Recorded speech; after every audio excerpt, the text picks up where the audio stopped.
मित्रों, यह हमें वर्ण रहे कि यदि हमने मनुष्य योनि में जन्म लिया है तो हमें कुछ बातों का ध्यान रखना होगा। जैसे पुत्र, स्त्री और धन से सच्ची तृप्ति कभी नहीं हो सकती। लाख प्रयासों के बाद भी हमें आत्मसंतोष की प्राप्ति नहीं होगी, और यदि होती तो अब तक किसी न किसी योनि में तो हो ही जाती, क्योंकि कहते हैं कि 84 लाख योनियों में से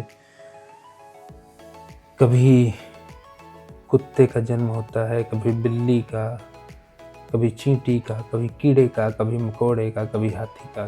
तो कभी न कभी तो ऐसी स्थिति आती जिससे हमें तृप्ति हो जाती।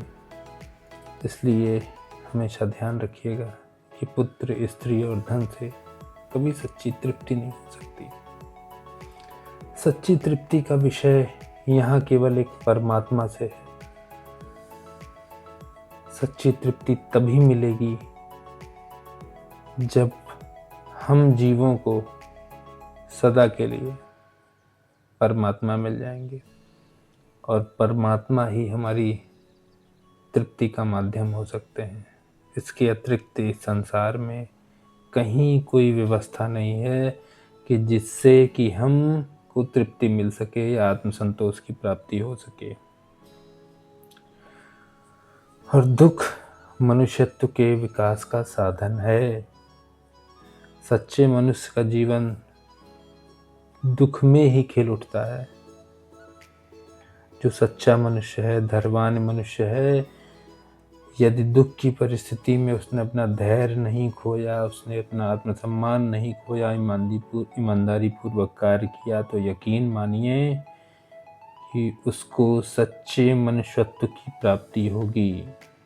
जिस प्रकार सोने को चमकाने के लिए तपना पड़ता है भट्ठी में हजारों डिग्री सेल्सियस तापमान पर, तब जाकर सोना अपने असली अस्तित्व में आता है, उसी प्रकार हम मनुष्यों को भी ईश्वर की प्राप्ति के लिए, सच्चे संतोष के लिए, आत्मिक तृप्ति के लिए तपना होगा।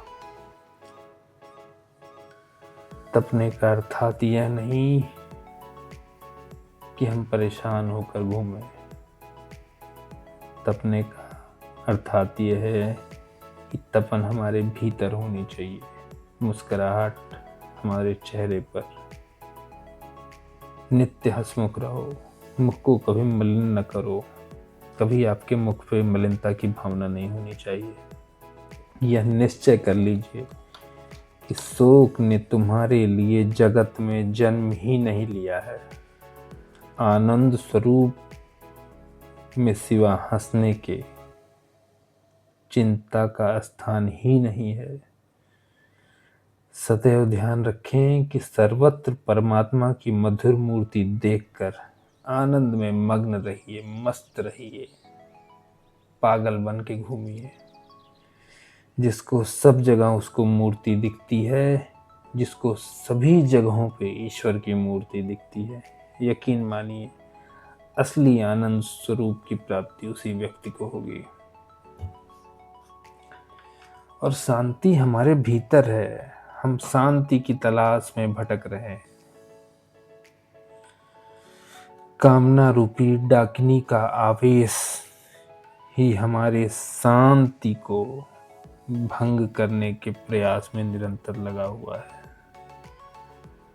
हमारी कामना है कि आज हमारे पास धन हो जाए, वैभव हो जाए, हमें सम्मान मिले। ये सब बाहरी दिखावा, बाहरी छलावा है। और असली शांति प्राप्त करने के लिए वैराग्य के महामंत्र से कामना को भगाना होगा। फिर आप देखेंगे कि सर्वत्र शांति की मूर्ति आपको प्राप्त हो रही है। और यह ध्यान रहे, जहाँ संपत्ति है वहीं सुख है।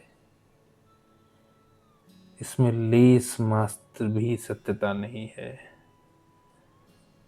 आध्यात्मिक युग में संपत्ति को दैवी संपत्ति से यदि जोड़कर देखा जाए तो परमात्म सुख की प्राप्ति का होना संभव है। किसी भी अवस्था में ध्यान रखिए, किसी भी अवस्था में स्वयं के मन को व्यथित मत होने दीजिए। सदैव याद रखिए, परमात्मा के यहाँ कभी भूल नहीं होती। हमारे द्वारा किए गए सारे कर्म, सुबह से शाम तक सारे कर्मों का लेखा जोखा होता है, और इसका प्रत्यक्ष उदाहरण रामचरितमानस में लिखा हुआ है कि बाढ़े पुत्र पिता के धर्म में खेड़ी खेती बाढ़े अपने कर्म। यानी जिस प्रकार पिता कर्म करेगा उसी प्रकार उसके पुत्र को फल की प्राप्ति होगी। परमात्मा पर विश्वास रखकर अपनी जीवन डोरी को उसके चरणों में हमेशा के लिए बांध दीजिए, छोड़ दीजिए कि हे नाथ, अब जैसे चाहो मुझे चलाओ। और यकीन मानिए, वो आपका नुकसान नहीं होने देगा। आपके लिए वही करेगा जो आपके लिए हितकर होगा।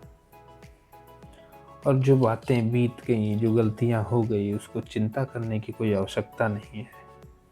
उसकी चिंता मत करिए। विचार करिए, हम जो आगे करना है वो अच्छा होना चाहिए। बाकी का सारा जीवन केवल परमात्मा के काम में लगा दीजिए। पर ध्यान रहे कि यदि आपने पृथ्वी पर जन्म लिया है तो पृथ्वी के प्रति भी आपकी कुछ जिम्मेदारियां हैं।